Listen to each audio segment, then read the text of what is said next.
The streets had always been a battleground for Elijah. Born into a world where his skin was both a shield and a target, the harshest lessons came early.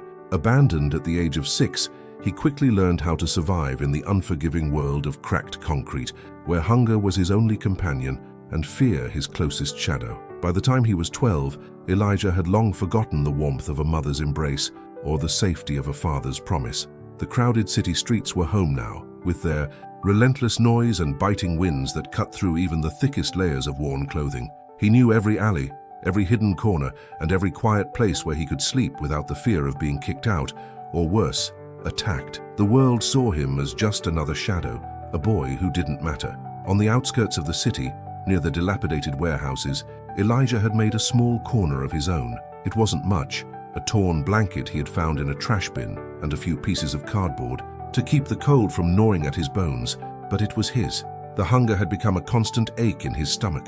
It wasn't just food he craved, though. It was the simple comfort of belonging, the warmth of being seen. He had watched other children, running through the streets with their families, laughing and fighting, but never stopping to look at the boy who stared at them from the shadows. One evening, as the sun began to set, casting a deep orange glow over the city, Elijah's gaze was drawn to a commotion down the street. A police car, its lights flashing, had pulled up to the corner of the alley. He instinctively moved closer, blending into the shadows, knowing that the police weren't friends of kids like him. But something was different this time. He could hear muffled voices and then a shout, a woman's scream. Elijah's heart raced. He crept closer, his bare feet making no sound against the cold concrete. He peered around the corner and saw the source of the chaos. A police officer, tall and solidly built, was backed against a brick wall, her hand clutching her belly as a man advanced on her, a knife gleaming in the dim light. Her eyes were wide with fear, her voice barely a whisper as she tried to call for backup. The instinct Elijah had fought so hard to suppress now surged within him. He could feel the familiar weight of fear in his chest, but something else burned beneath it, a desperate need to do something, to make this moment count. He looked around, quickly, his eyes landing on a rusted pipe lying across the alley. It was his only option. Elijah grabbed it with both hands, his fingers aching as he gripped the cold metal. He took a deep breath and charged forward. The man, too focused on his prey, didn't hear Elijah until it was too late. The boy swung the pipe with all his strength, hitting the man across the back with a sickening crack.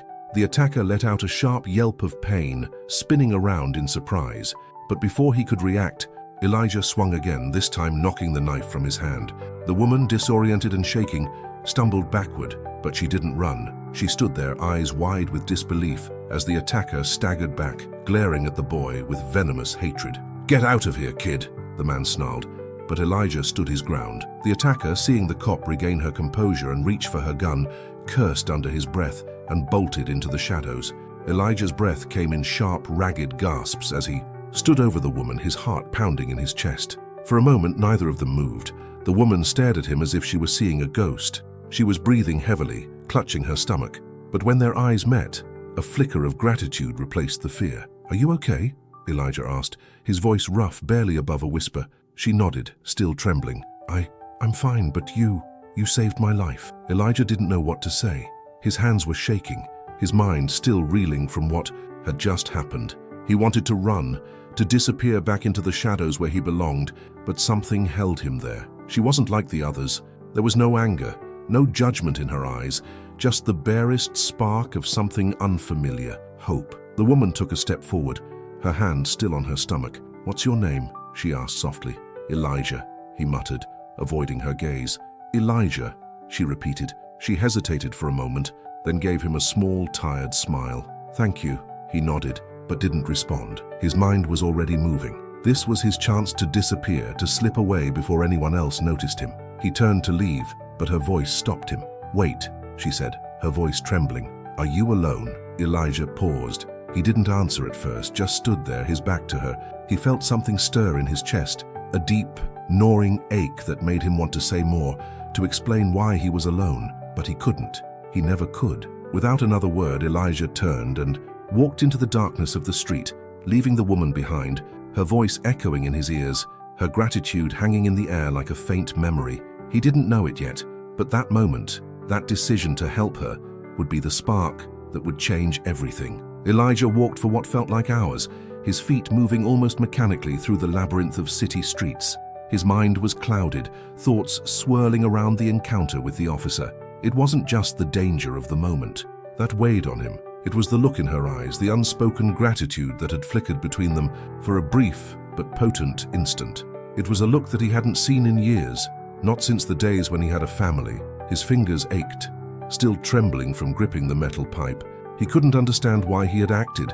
It was as though his body had moved before his mind had even processed what was happening. Maybe he had just been so tired of being invisible, of being nothing but a shadow in a city that never seemed to care. He had never cared for the police before. They were always part of the system that ignored kids like him, always patrolling the edges of the street, arresting those who dared to survive in places they didn't belong. But this woman, she had been different. She hadn't looked at him with disdain.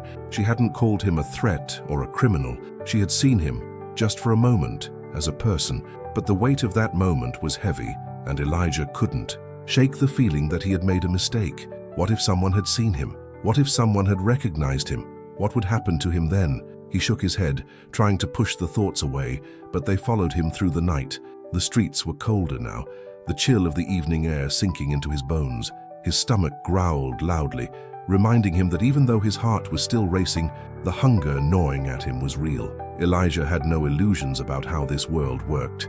It was a place where survival wasn't just about finding food. It was about keeping your head down and blending in, disappearing before someone took notice of you. As he turned down another alley, he saw a familiar figure sitting on the cold concrete. His friend, Noah, a lanky boy with wild hair and dark, wary eyes, was huddled in the corner, his knees pulled tightly to his chest. His face was drawn, his cheeks hollow from days without food. Elijah approached him slowly, his footsteps silent on the cracked sidewalk. He didn't want to startle Noah, but the boy's sharp gaze was already on him, sensing his presence even before Elijah had come fully into view.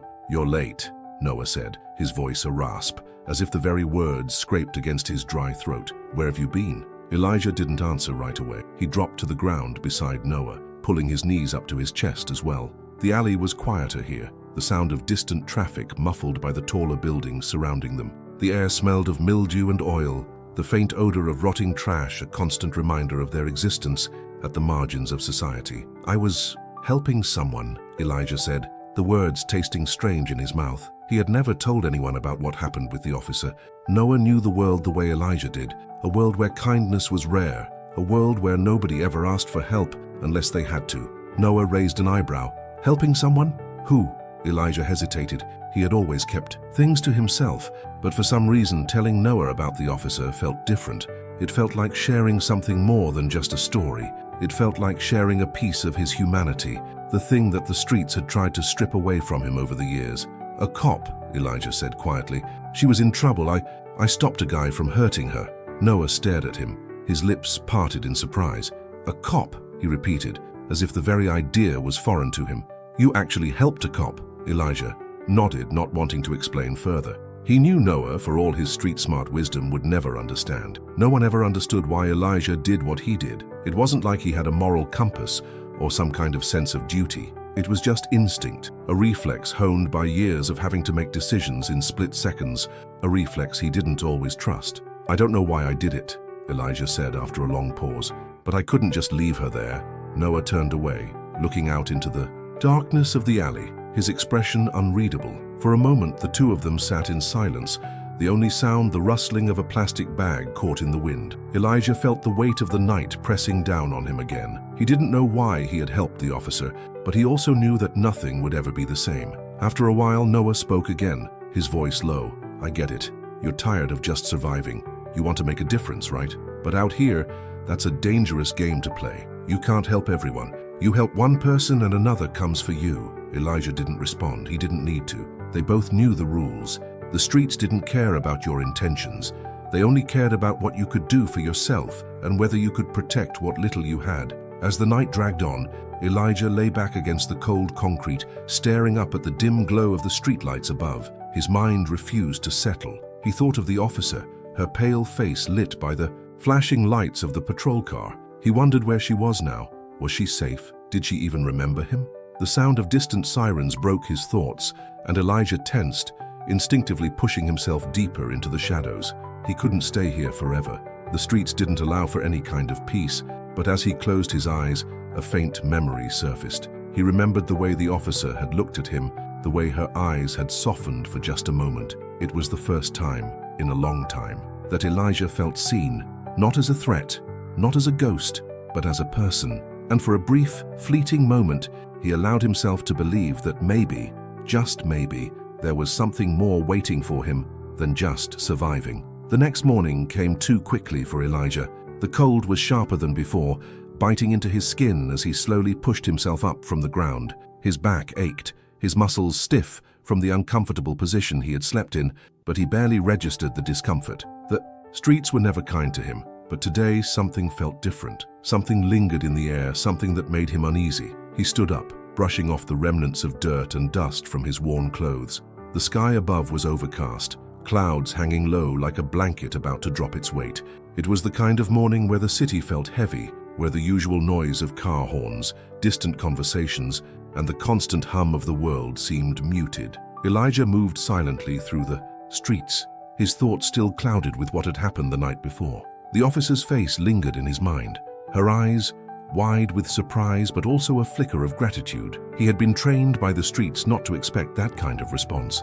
Most people, especially the ones in uniform, didn't care about kids like him, yet for reasons he couldn't explain, he couldn't shake the memory. He didn't know if it was because of the way she looked at him or because it felt like the first time in years that someone had seen him as more than just a street kid, more than just a problem. He had never known that kind of attention. The thought made him uncomfortable, like something in his chest was shifting, but he couldn't figure out what it was. He pushed those thoughts aside, focusing on the task at hand, surviving the day. He walked along the familiar streets, avoiding the watchful eyes of store owners and the few police officers patrolling. The streets were full of dangers, but they were also full of opportunities.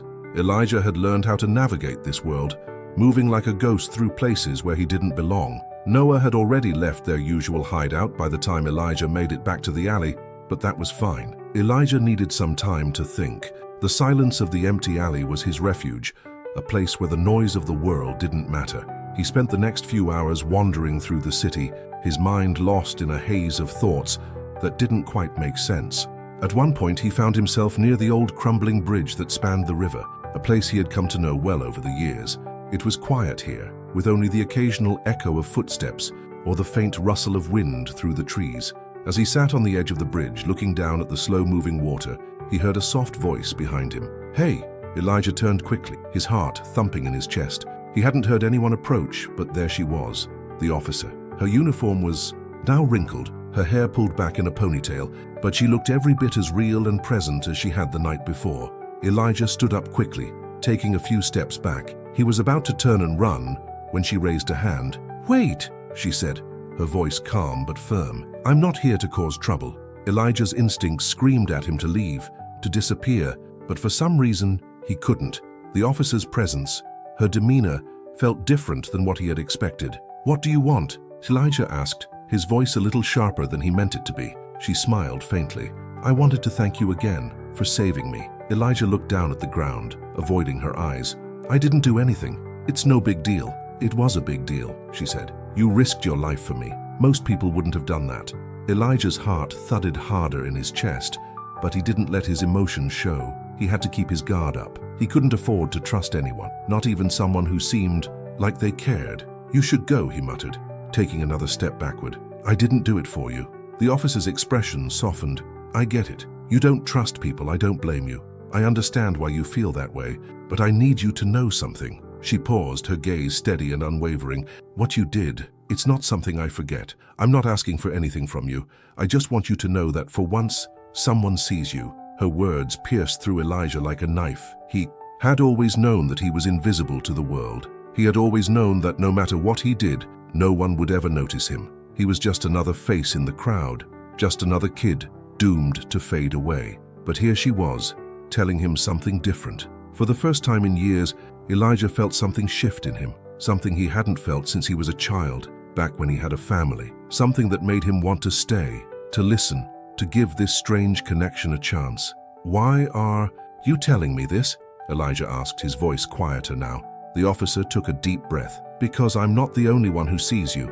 There are people out there who care. You don't have to do this alone." Elijah looked away, his gaze settling on the river below. Her words echoed in his mind, but he didn't know how to respond. His entire life had been built on the idea that the world was cold, indifferent, and harsh. He had learned to keep his head down, to avoid getting noticed. The idea that there might be people who cared, who actually saw him, was too much for him to process in that moment. The officer took a step closer.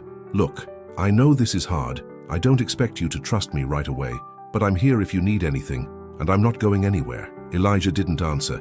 He just stood there, feeling a strange weight lift from his chest, replaced by a new kind of uncertainty. He had never had anyone offer him a lifeline before. He didn't know what to do with it. The officer turned to leave but stopped just before she reached the end of the bridge. "I'll be around, remember what I said." And with that, she disappeared into the distance, leaving Elijah standing there, staring at the river. He stayed there for a long time, his thoughts swirling. The weight of her words, the unexpected kindness, the possibility of something different. It was all too much to handle. But for the first time in a long time, Elijah allowed himself to wonder if maybe, just maybe, there was hope for him. Elijah spent the next few days in a haze.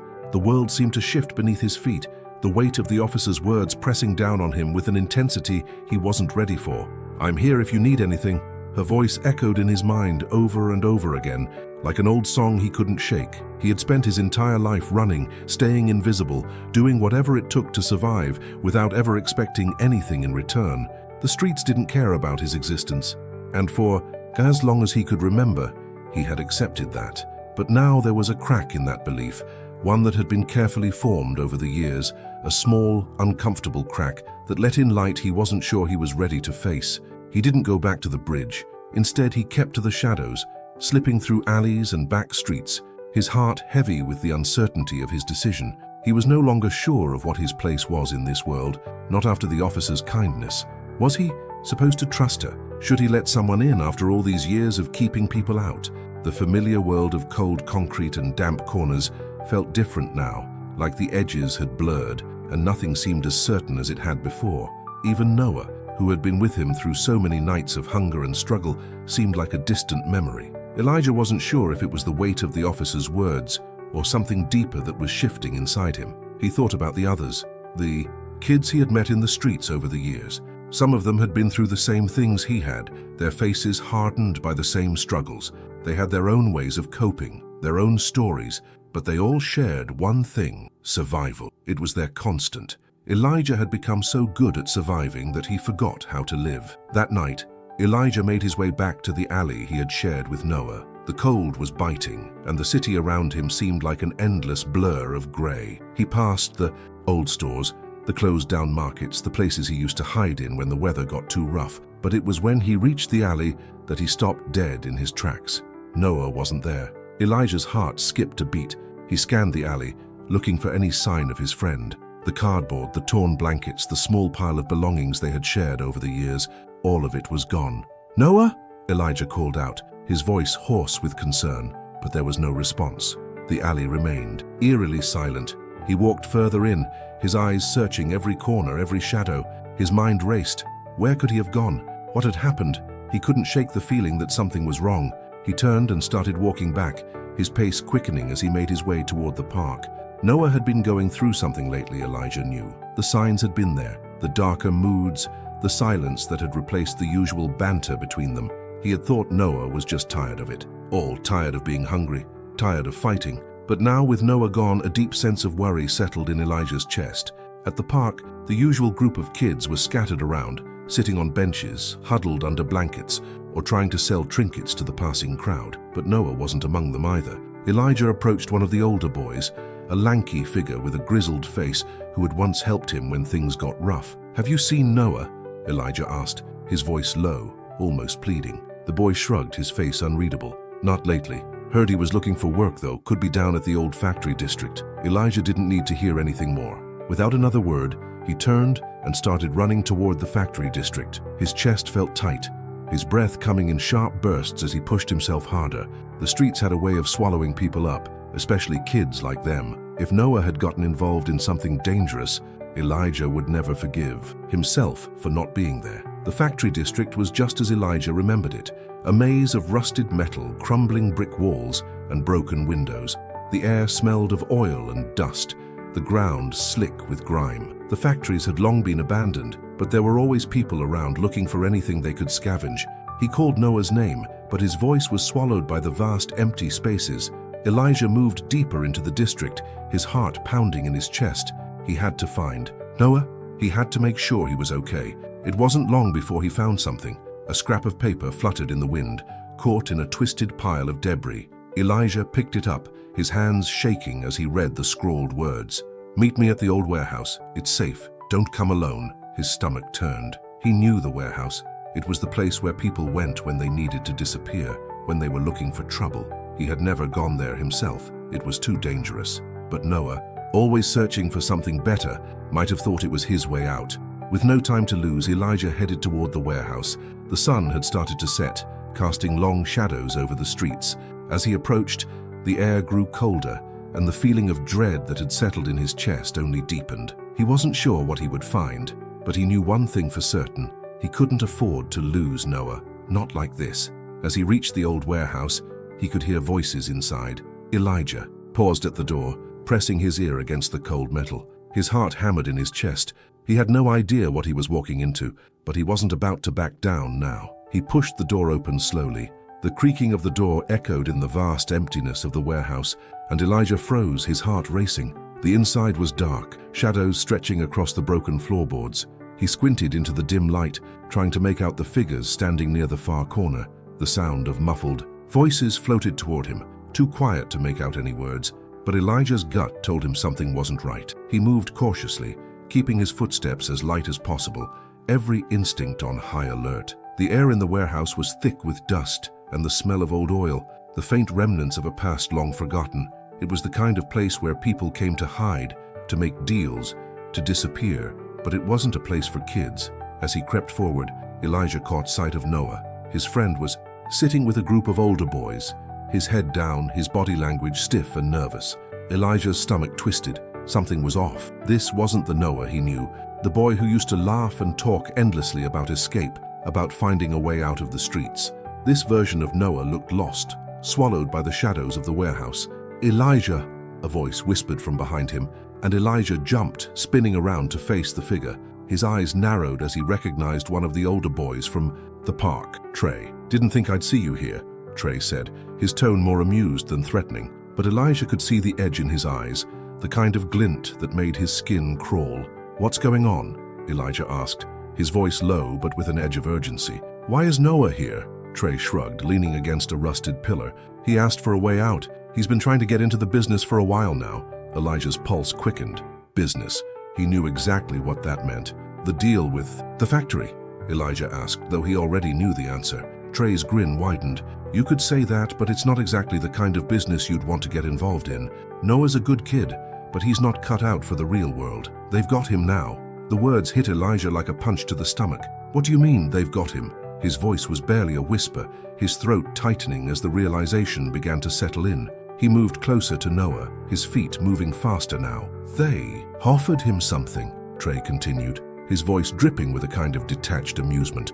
"Protection, a roof, work, you know, all that stuff you can't get on the streets. He was desperate, Elijah. You know how it is." Elijah's breath caught in his throat. Noah had never been this desperate, at least not like this. The streets were hard, but they were familiar, and Noah had always been the one who talked about sticking it out.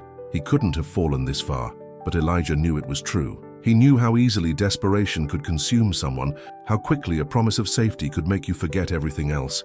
He had seen it happen before. He approached Noah slowly, his voice soft. "Noah," he called out, his voice trembling with a mix of anger and worry. "Noah, look at me." Noah's head snapped up, his eyes wide and panicked as he met Elijah's gaze. For a moment, neither of them spoke. Noah's lips parted as if he wanted to say something, but the words wouldn't come. "Elijah, you don't understand," Noah finally whispered, his voice cracking. "They promised me everything. They promised me a way out." "Out?" Elijah repeated, his voice rising. "You think this is the way out? This isn't what you wanted, Noah. You know it." Noah's face twisted with emotion, and he stood up abruptly, his hands shaking. "I'm tired, Elijah. Tired of running, tired of being hungry, tired of surviving. I'm not like you. I can't keep doing this." Elijah stepped back, the words hitting him. like a slap. What do you mean? What's different about you? Noah's eyes flicked to the group of older boys standing by the far wall. They're going to help me, Elijah. They promised me a future, something more than just this. He gestured vaguely to the warehouse, to the cold, empty city around them. Elijah's chest tightened with a mixture of fear and disbelief. He had never thought this would happen, never thought Noah would fall into something like this. He had always been the one to protect him, to keep him from falling into the dark side of the streets. But now Noah was willingly walking into that darkness. "You're making a mistake," Elijah said, his voice firm, but a sense of helplessness gnawed at him. "This isn't the way out. It's just another trap, Noah. They'll use you until there's nothing left, and then you'll be just like the rest of them." Noah's face faltered, the flicker of doubt flashing in his eyes, but it was gone as quickly as it appeared. He turned to face the others, his resolve hardening. "I don't have a choice," he said softly, almost to himself. "I have nothing left, Elijah. I can't keep pretending like I do." Elijah's heart shattered at the sight of his friend, so lost and broken, standing at the edge of something he couldn't come back from. Without another word, Elijah turned away, his fists clenched at his sides. He had to make a decision. He couldn't force Noah to leave with him, but he could protect him from this path, from whatever they were planning for him. "Do you know what you're getting into?" Elijah asked, his voice colder now. "You think they'll care about you once you're in? They're not offering you anything but chains, Noah. Chains that'll keep you trapped here forever." Noah's eyes dropped to the floor, guilt and uncertainty now evident on his face. But he didn't say anything, didn't try to stop Elijah. Elijah took one last look at his friend, his heart heavy with the weight of loss. "I can't help you if you won't help yourself," he muttered, before turning and walking toward the door. He had to leave, he had to survive, but as he stepped back into the cold, dark streets, the weight of betrayal hung heavy on his shoulders.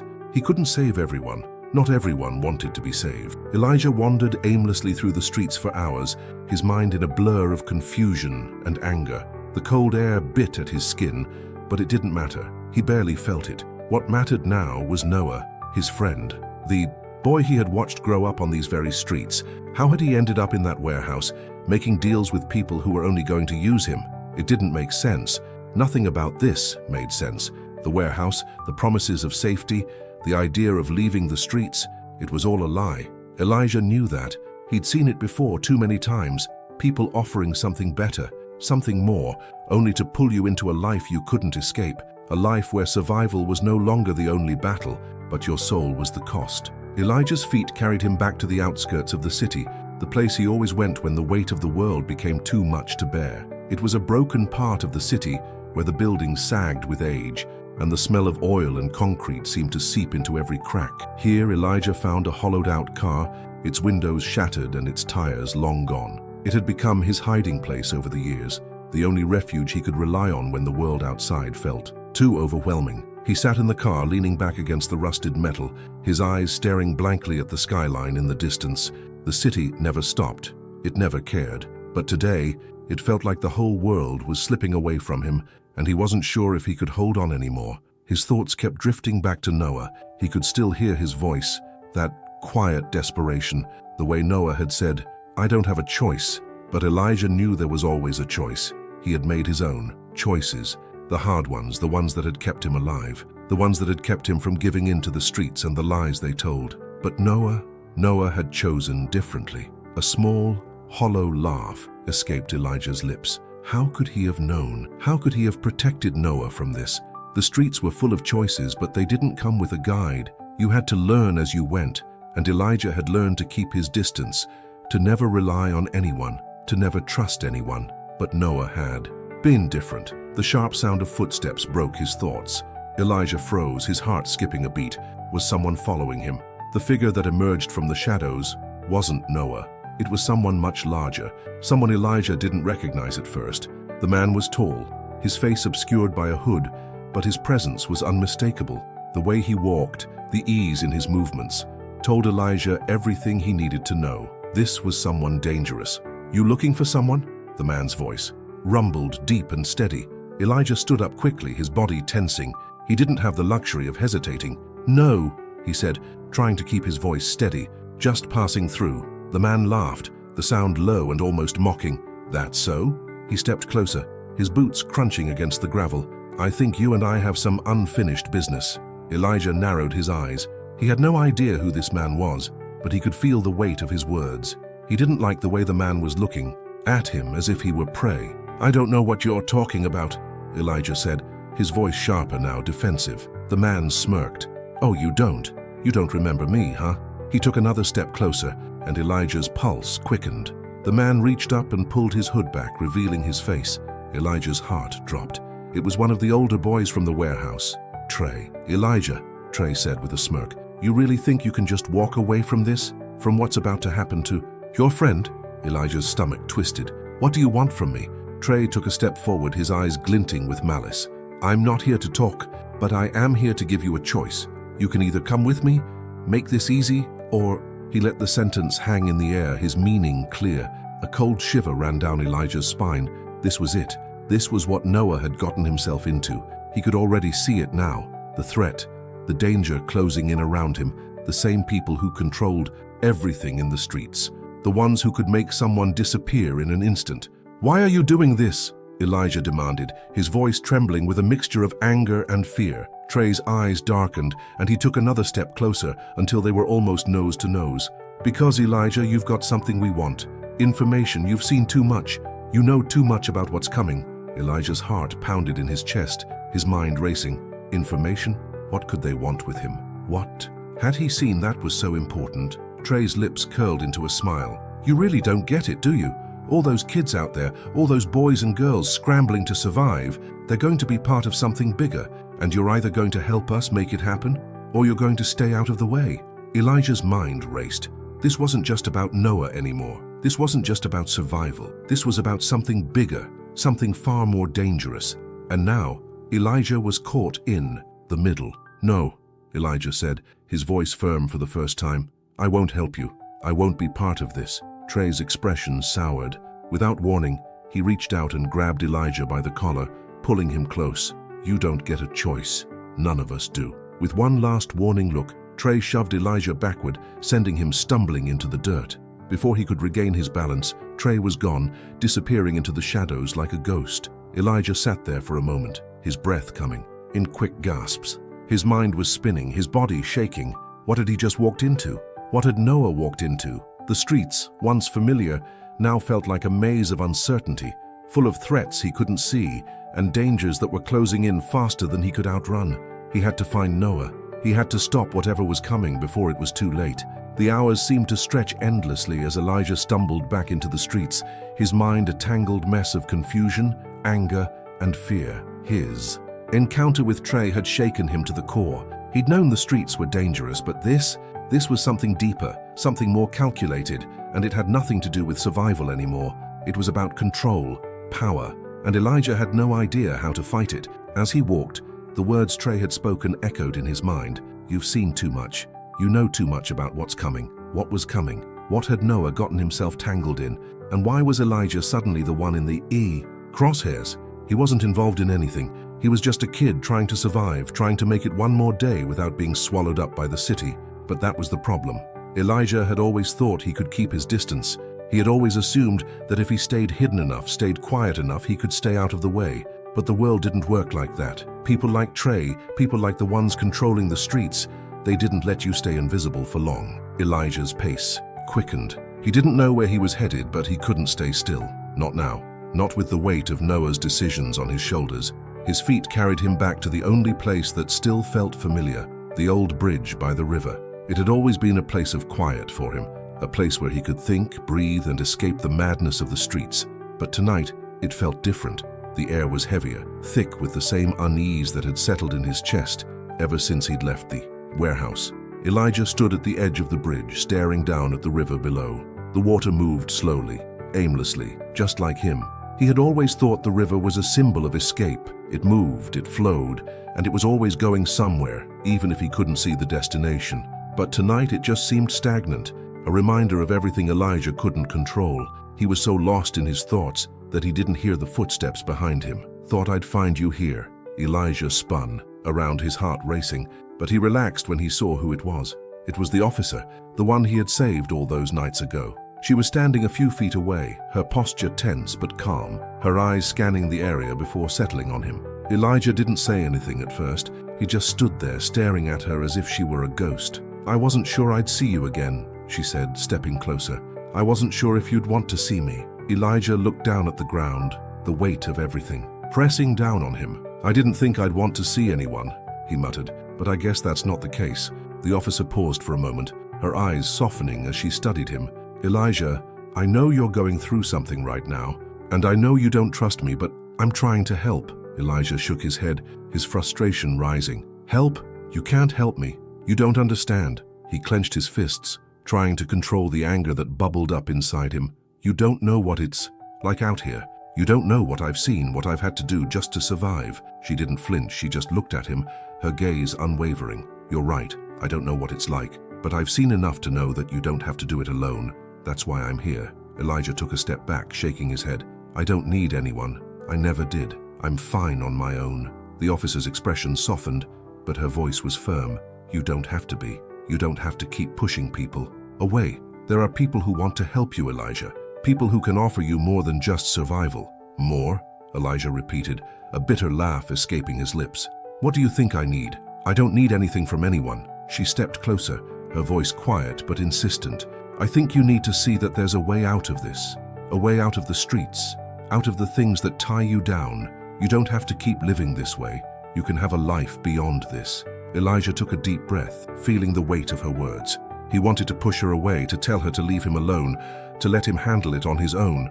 But deep down, he knew that part of him was listening. Part of him wanted to believe that there was more to life than this endless cycle of survival. He looked at her, his voice quieter now. "I don't know how. I don't know how to stop. Every time I try, it feels like the world just pulls me back in." The officer studied him for a long moment, then took a step forward, placing a hand on his shoulder. "You don't have to do it all at once. We can take it one step at a time, but you have to let someone in, Elijah. You have to trust that there's a way out, because if you don't, you'll keep running in circles, and sooner or later, you'll be stuck here forever." Elijah looked down at the ground, her words hitting him harder than he expected. He had spent his entire life running from the pain, from the loneliness, from the people who didn't care. He had never trusted anyone, never let anyone close enough to see him for who he truly was. But now, with the officer standing there, offering him a lifeline, a part of him wanted to reach out and take it. "I don't know," he said softly, his voice wavering. "I don't know if I can do it. I don't know how to trust." The officer's grip tightened slightly, her voice full of quiet conviction. "You don't have to trust everyone. You just have to trust yourself. You've already done the hardest part by surviving this long. Now you just have to let yourself believe that you deserve something more." Elijah felt a lump form in his throat, a mixture of relief and fear flooding his chest.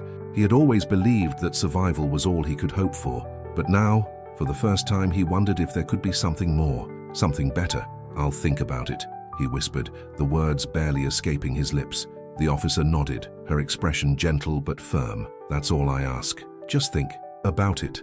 She turned to leave, but before she did, she looked back at him one last time. "You don't have to be alone anymore, Elijah. There's always another way." Elijah stood there, the night air heavy with her words.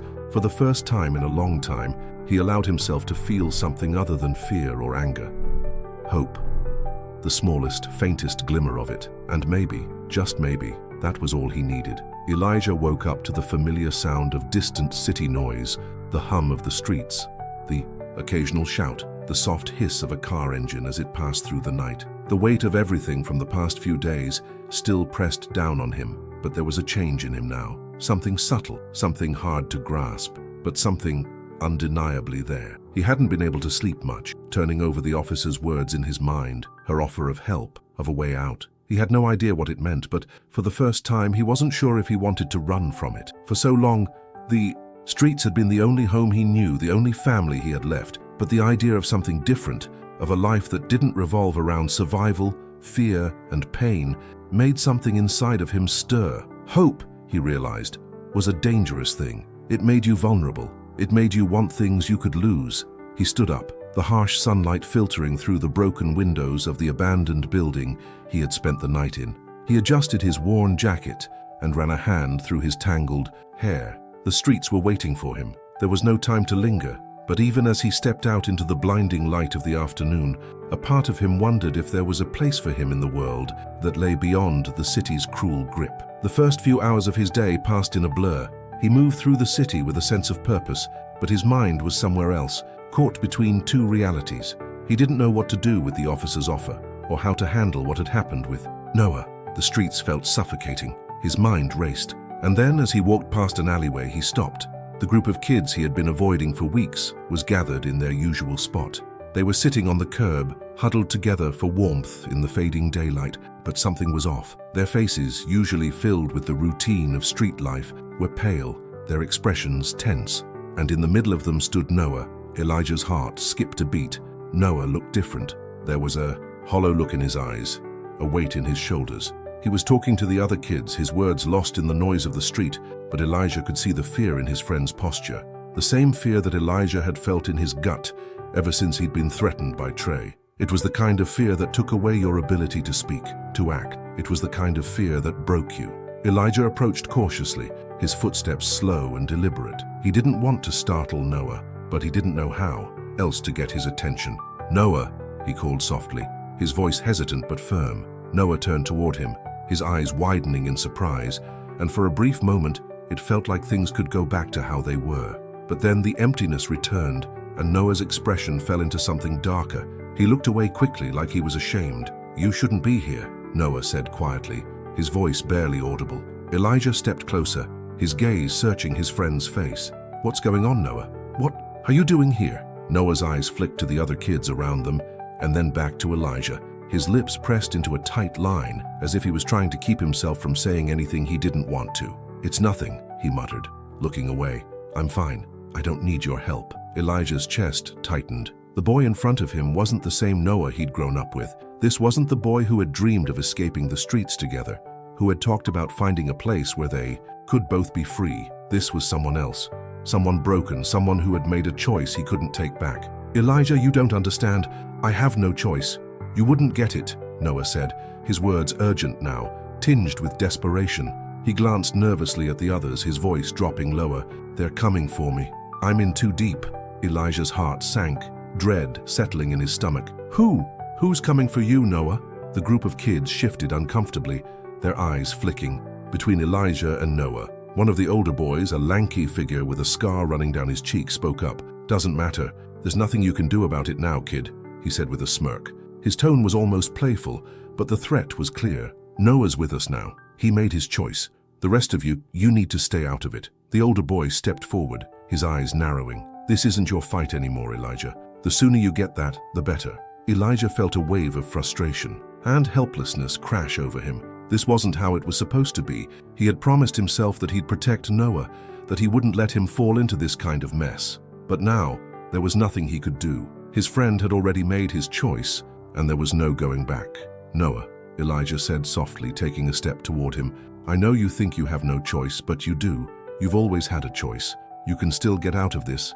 It's not too late." Noah shook his head, his expression darkening. "I can't, Elijah. You don't know what I've done. You don't know who I've pissed off." Elijah's words faltered in his throat, his mind racing as he tried to think of something, anything, that would make Noah understand.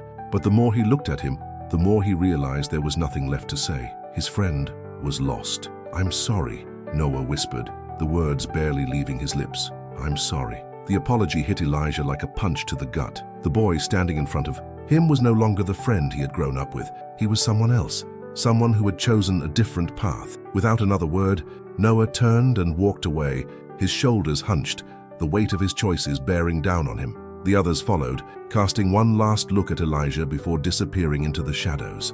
Elijah stood there, frozen, his heart heavy with the crushing weight of his friend's decision. He had tried. He had given everything he had to try and pull Noah back, to keep him from falling deeper into the darkness. But he couldn't, not when Noah had already made up his mind. And for the first time, Elijah realized that he couldn't save everyone. Not everyone wanted to be saved. Elijah didn't know how long he stood there in the empty alley, his heart aching in the place where his hope used to be. The streets had always been cruel, but this felt like something else entirely. He had watched Noah walk away, disappearing into the shadows with the others, and he felt like a part of him had gone with him. He had tried everything, talked, pleaded, even fought, but Noah had chosen his path, and there was nothing Elijah could do to pull him back. But even as his mind screamed that he had to move on, Something deep inside of him refused to give up. The city had always been about survival, but that didn't mean he had to lose himself completely. Elijah had fought through every hardship the streets had thrown at him. He had survived the loss of family, the hunger, the loneliness, and the dangers that came with living in the margins of society. But now, facing the loss of his friend, the battle felt different. It felt more personal. He turned away from the alley, his feet moving on autopilot. The city sprawled before him like a vast, jagged puzzle he'd never quite been able to solve. People rushed past him, their faces blurring in the flow of life, but Elijah no longer felt like a part of it. He was standing still, watching the world move around him, while his own world had come to a halt. Without even realizing it, Elijah found himself walking toward the old bridge again, the one place that had always calmed his restless mind. As he stood at the edge, watching the water flow beneath him, a deep feeling of emptiness settled in. The river seemed endless, its current dragging everything in its path, and for the first time, Elijah didn't know if he was being carried or if he was just drowning. But it was in that moment of despair, standing, alone with the sound of rushing water filling his ears, that he made a decision. He wasn't done yet. He hadn't come this far just to lose everything. He had survived the streets for too long to let one failure break him. He couldn't save Noah. Not now, not after everything that had happened, but maybe, just maybe, he could still save himself. Elijah took a deep breath, letting the air fill his lungs and settle his thoughts. He wasn't going to be a prisoner of the streets any longer. He had to find a way out for himself. The next morning, Elijah found himself back at the officer's precinct, the place he'd tried to avoid for days, and yet something was pulling him back. His heart pounded as he approached the building, the uncertainty of his decision weighing heavily on him. He had no plan, no idea what he was about to ask for, but he knew he had to try. The officer, Officer Daniels, was standing outside, talking with a few colleagues. She didn't notice him at first, and for a moment, Elijah considered turning around and walking away. But the thought of going back to the cold, endless streets stopped him. He couldn't keep doing this. He couldn't keep running. Taking a step forward, he called her name. Officer Daniels. She turned toward him, her expression softening when she saw who it was. Elijah, she said, surprised. I didn't expect to see you again. Elijah swallowed, his voice shaky. I need your help. Her gaze sharpened, and she stepped closer, lowering her voice so no one else could hear. What's going on? Are you okay? Elijah hesitated, his hands fidgeting nervously. I'm not okay, he admitted. I can't keep living like this. I don't know what to do anymore. She studied him closely, her face softening with understanding. You don't have to do this alone, Elijah. You never have to be alone. For the first time in years, Elijah felt the faintest spark of hope flare up inside him. Her words, her presence, they weren't empty promises. He could see it in her eyes. She meant what she said. She wasn't offering him false hope. She was offering him a chance. I want to get out, Elijah said, the words coming out in a rush. I want to leave the streets. I don't know how, but I need a way out. Please, I need help. Officer Daniels nodded, her voice firm but compassionate. I can help you. There's a program. It's not easy, and it's not a quick fix, but I can get you in. It's a start, but you have to be willing to fight for it. Are you ready for that? Elijah didn't have to think twice. He had spent his entire life fighting, surviving. It had always been about getting by, but this was different. This was about something more, something that could save him. I'm ready, he said, the words feeling stronger than they ever had before. I'll do whatever it takes. She gave him a reassuring smile. Good, because this is just the beginning. The hardest part is over, Elijah. You've made the first step. Now, we'll get you out of here. Days turned into weeks as Elijah slowly began to make the transition from the streets to something else. It wasn't easy, not by any means. The pull of the streets, of the life he knew so well, was always there, lurking in the back of his mind. But he kept pushing forward one step at a time. Officer Daniels kept her promise.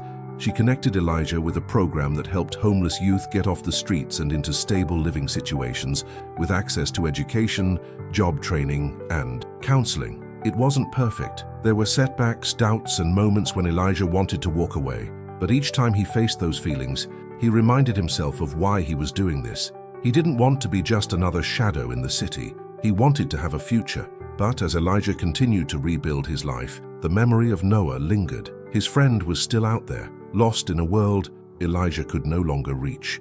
Every day, Elijah wondered if there was still a chance to bring him back. But deep down, he knew that Noah had to find his own way. All he could do was hope that one day their paths would cross again. In the meantime, Elijah was building something new, something that was his, not the streets, not the people who used him, but his own future. A future he had earned, a future he had fought for. The days felt different now, less heavy but still full of tension. The transition from the street life to something resembling normalcy was nothing short of exhausting, like trying to shed skin that had grown too familiar over the years. But every night, when Elijah lay in his new bed, the thin mattress and worn blankets felt like a luxury he never thought he would experience again. He hadn't seen Noah since that day in the alley, when his friend had walked away, swallowed by the world they had once shared. Every time Elijah thought about him, it was like a dull ache in his chest, a reminder that not everyone could be saved. But he pushed those thoughts aside, focusing instead on what he could control, his new life, his new future. Elijah had begun attending the program's educational sessions, something he'd never thought possible just a few months ago. He started with basic math and reading, feeling out of place in a classroom full of kids who seemed to have a better grasp of the world outside the streets. But every lesson, every word, brought him closer to understanding how different his future could be. He wasn't just learning how to survive anymore. He was learning how to build a life. But it wasn't just education that had changed. Elijah also found solace in the people around him, people who wanted to help, people who didn't see him as a statistic or a problem. He met others at the shelter, kids who had been through what he had, kids who still struggled but who were determined to make something of themselves. He wasn't alone in this anymore. There were other kids who had found the strength to break free, and he realized that he wasn't so different from them after all. Still, every day felt like a battle. Elijah often found himself standing in the doorway of the shelter, looking out at the city. The streets still called to him, their rough edges and harsh realities beckoning him back. But he resisted. He was determined to keep moving forward, no matter how hard it seemed. One afternoon, as Elijah walked into the small, quiet cafeteria in the shelter, he noticed Officer Daniels sitting at one of the tables. She was talking to a few of the other workers, but when she saw him, she smiled and waved him over. Elijah hesitated for a moment before walking toward her, the familiar feeling of uncertainty creeping in again. "Hey, Elijah," she said warmly, as he sat down across from her. "How's it going? How's everything been?" "It's been okay," Elijah said, his voice a little uncertain, hard, but it's different. I don't know if that makes sense. "It makes perfect sense," she replied with a nod. "It's a huge change, and you're doing well. You've made it this far, and that's a huge accomplishment." Elijah shifted in his seat, the weight of the conversation hanging in the air. "I've been thinking about Noah. I don't know if I should have just let him go. I can't stop wondering if I could have done more, you know?" Officer Daniels studied him carefully, her eyes soft but serious. "I know you're struggling with that, but you can't force someone to change, Elijah. You can only offer a way out. They have to choose it for themselves." Elijah nodded, but the words felt hollow. He wanted to believe that, but it was hard when he knew his friend was still out there, still lost in the streets, still drowning in the same chaos that had once claimed him. But what if he's gone too far? What if I'm the last person who can reach him? "Sometimes, Elijah," Officer Daniels said quietly, leaning in slightly, "you have to accept that you can't carry someone else's weight. You have to give them the space to figure things out. And while you can't control what happens to Noah, you can still control what happens to you." She paused for a moment, letting the words settle in before she continued. "And that's what you're doing. You're choosing a different path. That's how you make a difference. By showing people, including Noah, that there's another way." Elijah sat back in his chair, her words sinking in deeper than he expected. It wasn't a solution. It wasn't an answer. But it was the truth. He couldn't save everyone, but he could save himself. And maybe, just maybe, that was enough. As he left the cafeteria, the weight on his chest felt a little lighter. It wasn't that he had figured it all out. He hadn't. He still had questions. He still had doubts. But the journey he was on was his own, and that was something he hadn't been able to say before. The streets weren't his home anymore. The streets weren't his future. The world beyond the shelter seemed brighter, though still uncertain. But for the first time, Elijah wasn't running. He was walking towards something. Something that might have seemed impossible just a few months ago. That evening, as the sun dipped below the horizon, Elijah found himself standing at the same old bridge he had visited so many times, but this time he wasn't lost in thought. He wasn't looking for answers or hoping for a miracle. He was just there, standing, feeling the cool breeze against his skin. For a moment, the silence of the city surrounded him, and Elijah took it all in. The river flowing below, the light starting to flicker on in the distance. This place, this bridge, had always been a symbol of his past, of pain, of isolation, of running away. But tonight it felt different. Elijah stood there, knowing that he still had a long road ahead of him. But he wasn't the same person who had once wandered these streets, lost and alone. He had found something he hadn't expected, a purpose. And even if the road wasn't easy, he knew now that he was ready to walk it. He wasn't alone anymore. The days following Elijah's decision to move forward felt like a slow, steady climb. He woke up each morning with a sense of purpose, a resolve that hadn't been there before. Every small achievement, from completing a class assignment to sitting down for a meal with the other kids in the shelter, felt monumental. It was like building a life from the ground up, and while the process was grueling, it was a far cry from the chaos of the streets. He had begun to understand the lessons that came with this new life. It wasn't just about finding shelter or food, it was about learning to trust, to let go of the survival mentality that had ruled his life for so long. It was about seeing beyond the day-to-day struggle and imagining a future that was different from everything he had known.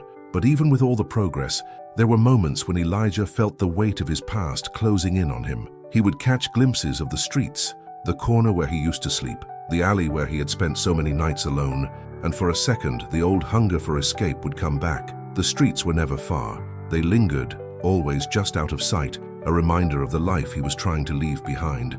One afternoon, as Elijah was walking back to the shelter after class, he passed a park on the edge of the neighborhood. It was a place he had never paid much attention to before, but today, something made him stop. The sounds of children playing on swings and laughing in the distance was strangely comforting, the normalcy of it feeling like a dream. As he stood there watching them, Elijah felt a familiar pang in his chest.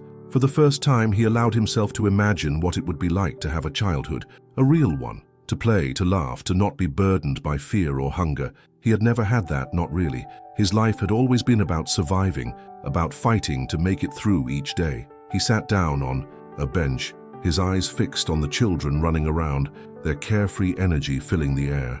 A part of him longed for that innocence. For a moment, Elijah closed his eyes, letting the sound of their laughter wash over him. "Hey, you okay?"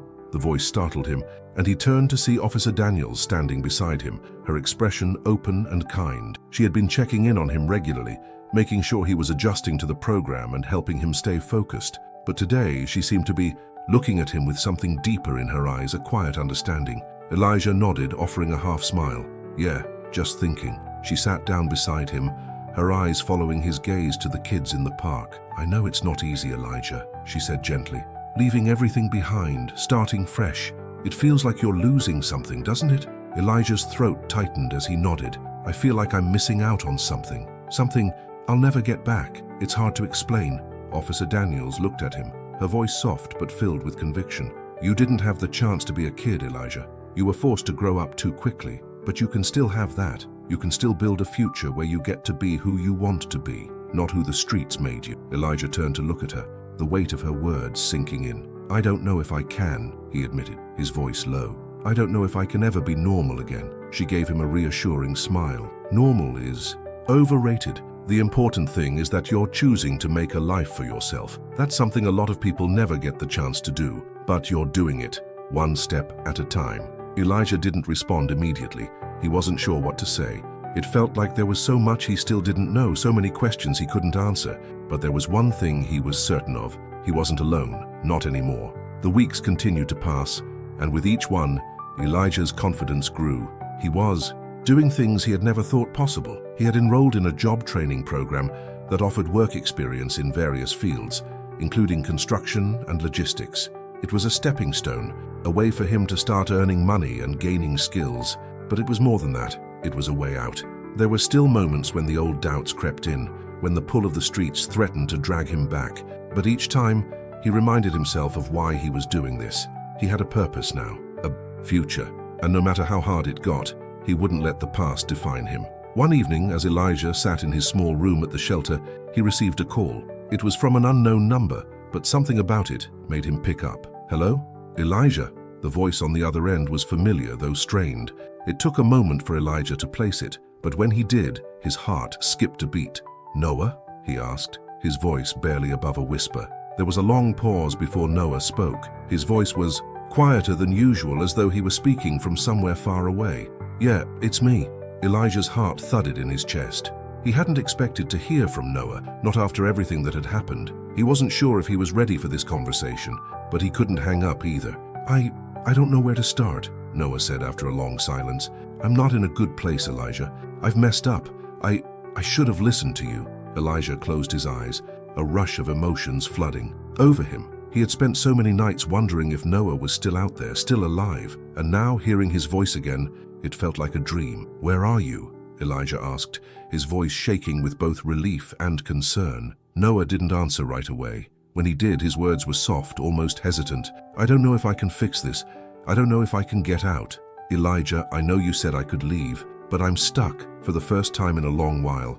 Elijah didn't have the answers. He didn't know what to say to make it better, but there was one thing he knew for sure. Noah was still his friend, and no matter where he was, no matter how far gone he thought he was, Elijah wouldn't leave him behind.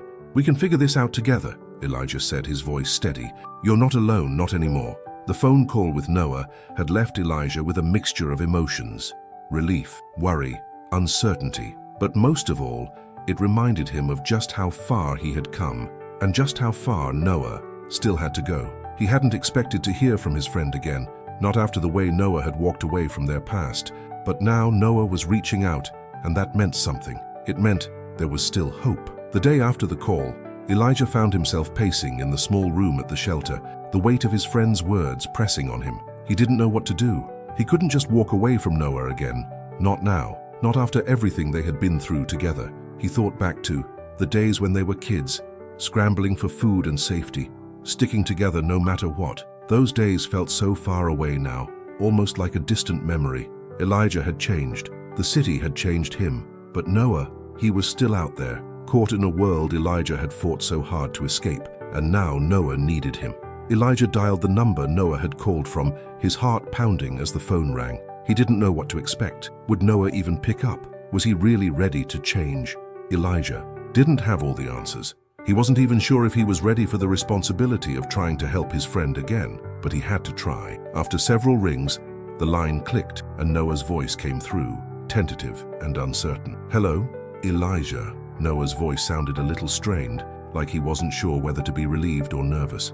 "I didn't expect you to call back.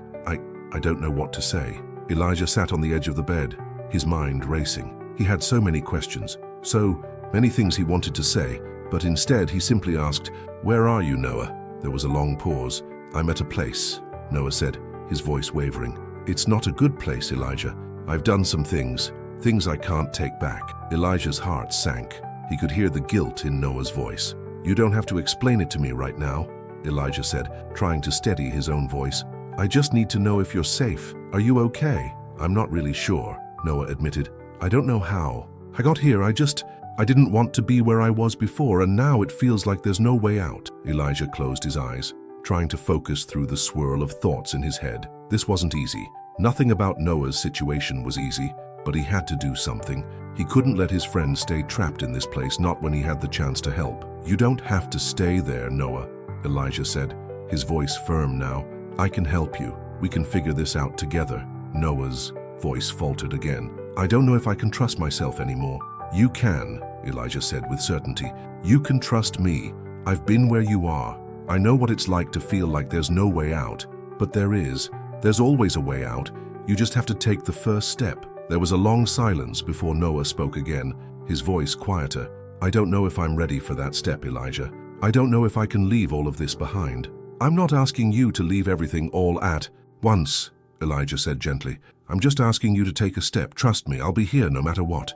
Noah was silent for a few moments, and Elijah held his breath, hoping his friend would hear the sincerity in his voice. Finally, Noah spoke again, his words slower now, more uncertain but still filled with a faint thread of hope. "Okay," he said.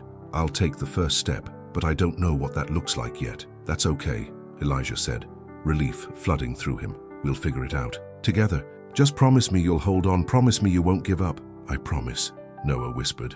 Elijah felt a weight lift from his chest as he ended the call. He had done it. He had gotten through to Noah, even if it was just a small step. That small step was all they needed. He wasn't sure where this would lead, but for the first time in a long time, Elijah felt like there was hope for both of them. They were both trying to find their way out, trying to make something better of the lives they had been given. The next few days were a blur of activity. Elijah spoke with Officer Daniels about the best way to get Noah into a safe space. She helped him connect with a program that offered shelter, support, and counseling for kids who were trying to leave the streets behind. It wasn't a quick fix, and it wouldn't be easy, but it was a start. Elijah's life had changed so much already, but helping Noah was a new kind of challenge, one that would test his patience, his resilience, and his commitment to the new life he was building. But he was ready for it. He had come so far, and now he had to help his friend find his way too. Noah's first step was the hardest, but it was also the most important.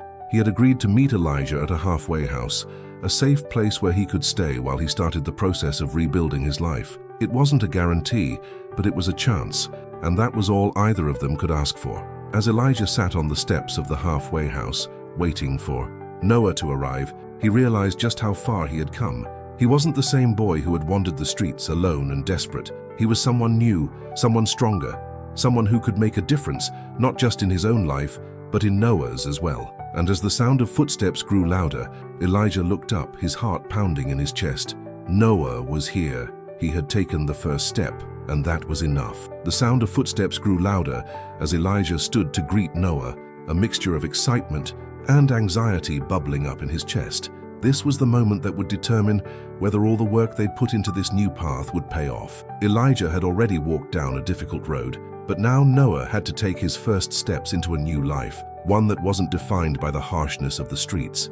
As Noah appeared around the corner, Elijah's breath caught in his throat. His friend looked the same, but different. There was a weariness in his eyes that had never been there before, a heaviness that Elijah couldn't shake.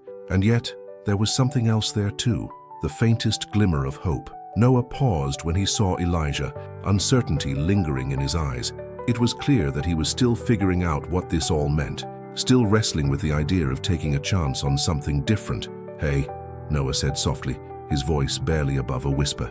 "Hey, man," Elijah replied, trying to mask the flood of emotions that were threatening to overwhelm him. "You made it." Noah gave a small nod, taking a tentative step forward. "Yeah, I wasn't sure at first. I didn't think I could do this, but I'm here." Elijah smiled, though it was faint. "That's all that matters. You're here." They stood there for a moment in silence, the weight of the decision they both had made hanging in the air between them.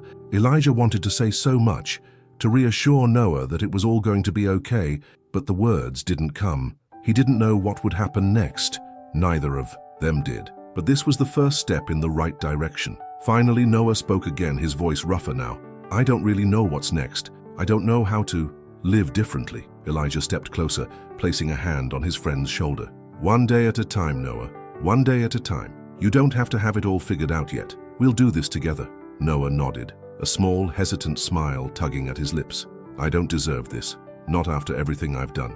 Elijah shook his head, his voice firm. "You're not defined by what you've done. We all make mistakes, Noah. What matters is that you're here trying to change. That's what counts." Noah's eyes softened, and for a moment, Elijah saw the boy he had known growing up, the one who dreamed of a better life, who always had his back no matter what.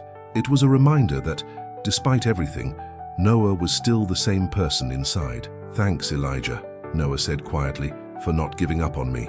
"I won't," Elijah replied, his voice thick with emotion. "I'm not going anywhere." Over the next few weeks, Noah slowly began to adjust. The halfway house became a kind of refuge, a place where he could regroup, process, and begin to rebuild. The staff there provided support, offering him counseling and a chance to work through the trauma and pain that had defined his life up until that point. It wasn't easy. There were setbacks, moments of doubt, and days when Noah wasn't sure if he could keep going. But each day, with Elijah's support, he took one more step toward healing. Elijah didn't have all the answers. He was still figuring things out for himself, but he was there, every step of the way. He visited Noah regularly, making sure he didn't feel alone, and he started to realize that helping Noah wasn't just about saving him, it was about being there for him, showing him that no matter how far you fall, it's never too late to get back up. One afternoon, as Elijah sat with Noah in the common room of the halfway house, they talked about everything and nothing. They talked about the streets, about how hard it had been, about the things they wished they had done differently. And for the first time in a long time, Elijah felt a sense of peace. He wasn't just surviving anymore, he was living.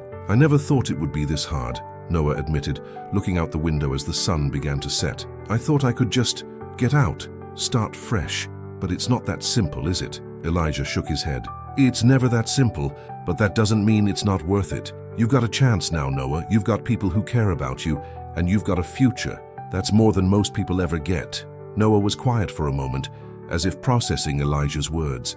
Then he turned to face him, his expression softer than it had been when they first reconnected. I'm scared, he admitted. Scared that I'll mess up again. Scared that I won't be able to change. Elijah met his gaze, his voice steady. I won't let you mess up, and you can change. We both can. You're not in this alone. Noah smiled faintly. Yeah, I guess I'm starting to believe that. Weeks turned into months, and Noah's progress, though slow, was undeniable. He attended therapy regularly, worked on his job training, and slowly began to find some stability. It wasn't a perfect path, and there were still moments when the shadows of his past threatened to creep back in, but with each day, he grew stronger, and with each step, Elijah saw a glimmer of the person Noah used to be, and the person he was becoming. It was a long road ahead, but Elijah knew that he had done the right thing. He had reached out when it mattered most, and in doing so, he had given Noah the chance to find his own way. It wasn't about saving him. It was about showing him that change was possible, and that no matter how many times you fall, you can always rise again. One evening, as the sun set behind the city, Noah and Elijah stood on the bridge that had once felt like a symbol of their struggles. Now, standing side by side, it felt like something different, a new beginning. Thanks, man, Noah said quietly, his voice filled with gratitude, for everything. Elijah turned to him, offering a smile. We're in this together. And for the first time in a long time, Elijah believed it. The road ahead wasn't easy, but they were walking it together, and that made all the difference. The transition from the old life to the new one hadn't been easy for either of them. But as Elijah sat across from Noah in the small cafe near the halfway house, he felt the weight of the journey they had shared beginning to lift. The past few months had been a series of small victories, learning how to get up after falling, how to trust again, how to let go of the ghosts of their former selves. Elijah stirred his coffee absent-mindedly, his eyes studying Noah as he took a bite of his sandwich. It was a simple thing, sitting in a cafe like this, something Elijah never would have imagined he'd do a few months ago. But here they were, together, in a moment of calm. Noah looked different. He was still the same person, but there was a quiet confidence in him now that hadn't been there before. His shoulders were a little less hunched, his smile more genuine, and his eyes, while still carrying the weight of his past, reflected something else now, hope. I never thought I'd be sitting in a place like this, Noah said, looking around the cafe with a small smile. This feels like normal, Elijah chuckled softly. Yeah, I get that. It feels a little weird, right? Noah nodded, his eyes lighting up with a spark Elijah hadn't seen in months. But I can get used to it. I think I can, at least. Elijah leaned back in his chair, taking a moment to appreciate how far they'd come. He had spent so many years on the edge, just trying to survive, barely able to imagine a life like this. A life where things weren't about running, or hiding, or fighting. But now, with Noah sitting across from him, with the quiet hum of normal life around them, Elijah realized that maybe this was the life he had been searching for all along. What are you thinking about? Noah asked, his voice drawing Elijah from his thoughts.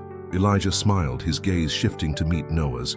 Just how much has changed, how far we've come. Noah didn't respond immediately, but the expression on his face told Elijah everything he needed to know. They had both come from places of darkness, places where hope seemed like a distant dream, but now they had something different. They had a future. I never thought I'd make it out of where I was, Noah said, his voice quieter now, almost reflective. I thought I was stuck, and I thought you were just going to leave me like everyone else. Elijah shook his head, his voice firm. I told you, I'm not going anywhere. We're in this together. You don't get to push me away. Noah smiled, the corners of his eyes crinkling. I'm glad you didn't leave me. I don't think I would have made it without you. Elijah felt a lump in his throat.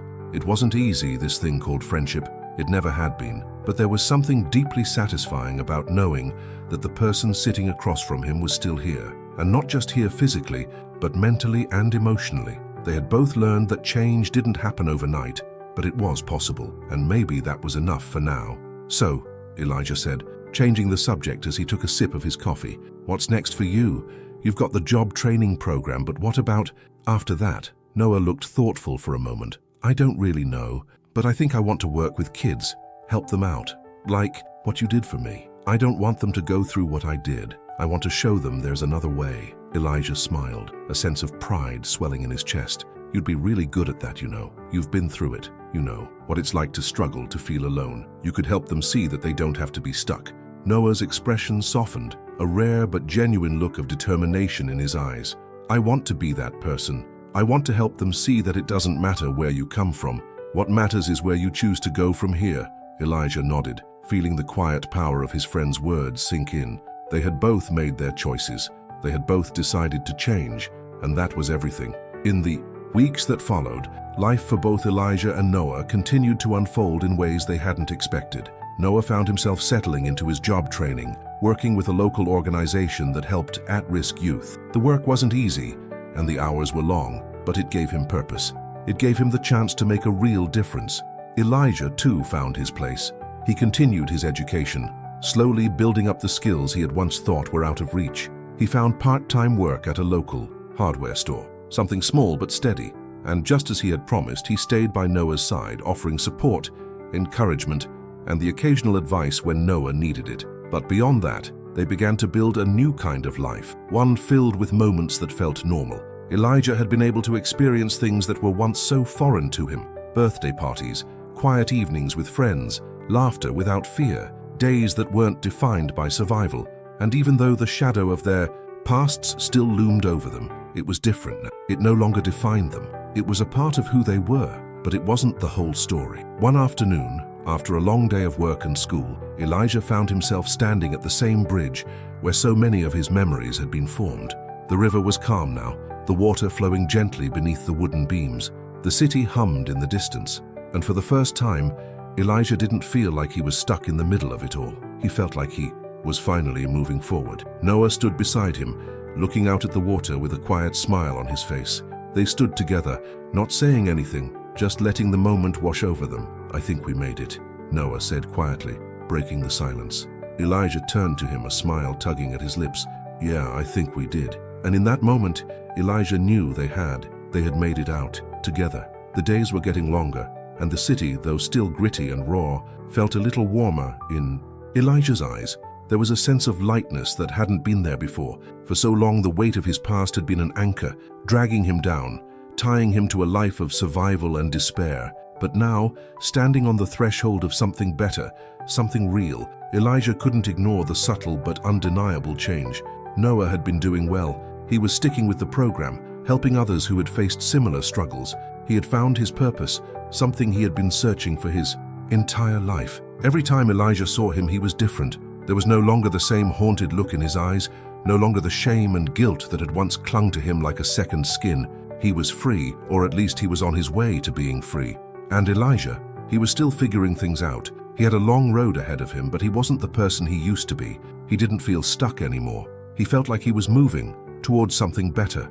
Elijah spent his days working at the hardware store, taking night classes when he could, learning things he never thought possible. Sometimes after his shift, he'd meet Noah at the halfway house, or they'd grab a meal together at a small diner. They didn't talk much about the past anymore. They didn't need to. Their friendship had become something that was no longer defined by the streets. It was defined by what they had built together. One evening, after finishing a long shift, Elijah was walking home, the cool evening air wrapping around him. He passed the same alley he had walked through countless times before, the one that had once been his hiding place, his sanctuary. But tonight, as he stood at the entrance of it, it no longer felt like a place he belonged. He took a deep breath and walked past it. There was no hesitation this time. He didn't look back. The halfway house had become a second home for Noah. It was more than just a place to stay. It was a place of growth, of rebuilding. They had both come so far from the cold. Nights on the streets, the desperation in their eyes. It wasn't a perfect solution, nothing ever was, but it was the first step in reclaiming their futures. That night, as Elijah reached the house, he found Noah sitting on the front steps, staring up at the stars. He had his usual thoughtful look, but there was something different about the way he sat, like he was finally at peace with the past. "You okay?" Elijah asked as he stepped up beside him. Noah nodded slowly, not looking away from the sky. "Yeah, I think I'm finally okay." Elijah smiled, sitting down next to him. "I'm glad. You've come a long way, man." "I know," Noah said quietly, his voice filled with a deep sense of pride. And you've been there every step of the way. I don't know where I'd be without you. Elijah shook his head. You did it, Noah. You took the first step. I was just there to help you keep going. There was a long pause as both of them took in the stillness of the night. The world seemed to slow down in those moments, like the city was holding its breath, waiting for the next chapter to begin. You ever think about what's next? Noah asked, his voice tentative. Elijah looked up at the stars, feeling a quiet contentment settle over him. Yeah, I think about it a lot. I don't know exactly where I'm going, but I'm not running anymore. Noah smiled. Me neither. They sat there for a while, watching the night sky, each of them thinking about the future in their own way. The road ahead wasn't guaranteed, and there would be struggles still. But Elijah was learning that it wasn't about the destination, it was about the journey. The steps they took together and apart were what mattered most.